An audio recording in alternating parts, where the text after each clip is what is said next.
स्वागत है दोस्तों आप सभी का आज के हमारे इस न्यू वीडियो में। और आज के इस न्यू वीडियो में हम बात करने वाले हैं कुछ डिजीज़ और उसके डायग्नोस्टिक कैसे पता लगाया जाए कि इस बीमारी में किस डायग्नोस्टिक द्वारा इसको हम पता कर सकते हैं।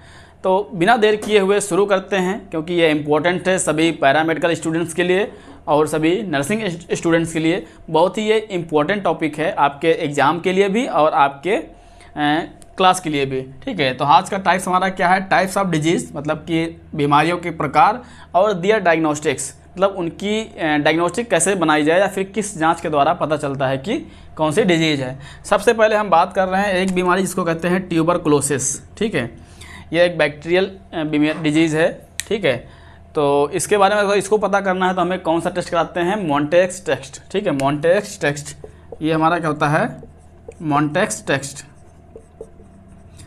और साथ ही में टीबी गोल्ड भी होता है इसका। ठीक है, टीबी गोल्ड या फिर पीपीडी टेस्ट। इसका जो सबसे मेन और इम्पॉर्टेंट हमारा क्या होता है, मॉन्टेक्स टेस्ट। तो ये इंपॉर्टेंट है, ट्यूबरकुलोसिस को पता करने के लिए आपको कौन सा टेस्ट लिखा जा सकता है, मॉन्टेक्स टेस्ट। नेक्स्ट हमारा क्या है, HIV या फिर एड्स। इसको पता करने के लिए आपके पास क्या है, एलिजा टेस्ट। ठीक है, एलिजा टेस्ट होता है, ये इंपॉर्टेंट है आपका।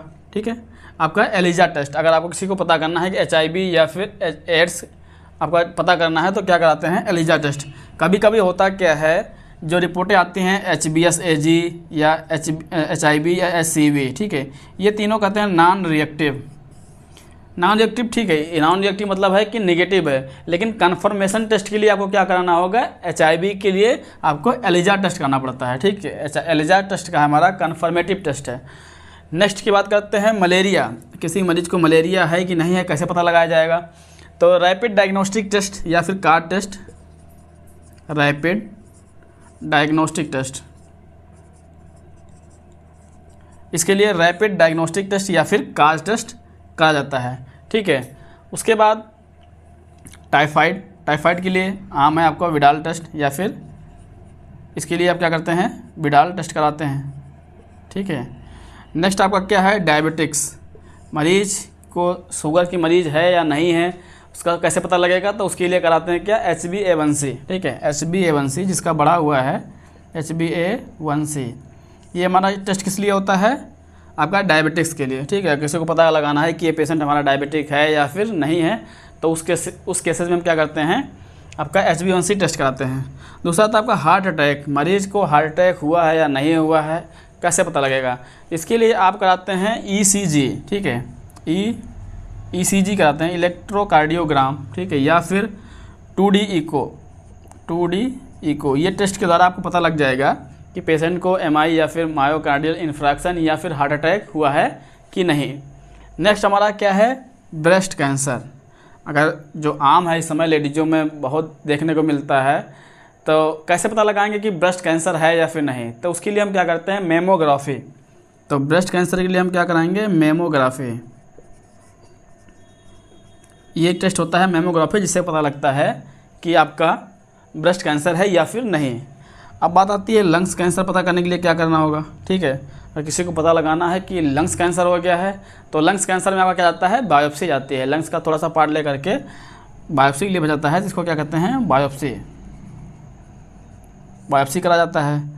आता है फिर UTI, यूरिन ट्रांसमिटेड इन्फेक्शन। जो यूरिन में इन्फेक्शन है कैसे पता लगेगा, वो आपका कल्चर के द्वारा या फिर यूरिन RM।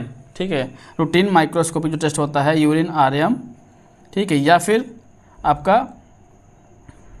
कल्चर टेस्ट द्वारा आपका पता चलेगा कि कैसे डायग्नोस्ट किया जाएगा, आपका यूरिन RM के द्वारा या फिर कल्चर टेस्ट के द्वारा।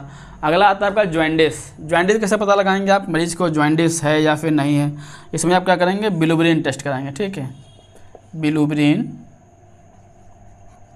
बिलुब्रिन टेस्ट कराएंगे, इससे क्लियर हो जाएगा कि पेशेंट को क्या है, जॉइंडिस है या नहीं है। नेक्स्ट बात करते हैं एनीमिया। बहुत ही कॉमन है कि किसी मरीज को एनीमिया है या फिर नहीं है। ठीक है, तो अगर आप हीमोग्लोबिन कराते हैं HB, तो इससे पता लग जाएगा मरीज को एनीमिक है। अगर खून की कमी है तो एनीमिया है, एनीमिक है। किस टाइप का एनीमिया है, इसके लिए आपको CBC कराना होगा, कंप्लीट ब्लड काउंट्स। ठीक है, तो CBC में आपको पता चल जाएगा कि किस तरीके का एनीमिया है, कि माइक्रोसिटिक है या फिर माइक्रोसिटिक एनीमिया है। तो इससे आपका पता चल जाएगा एनीमिया। बाद में आता है आपका बोन फ्रैक्चर, किसी की बोन में फ्रैक्चर है या फिर नहीं है, उसके लिए आप क्या कराते हैं, एक्सरे। ठीक है, तो आपको एक्सरे बोन फ्रैक्चर के लिए आप क्या करेंगे, ये बोन का फ्रैक्चर का साइन है, इसमें आप क्या कराते हैं, एक्सरे कराते हैं। बोन फ्रैक्चर को पता करने के लिए एक्सरे कराते हैं।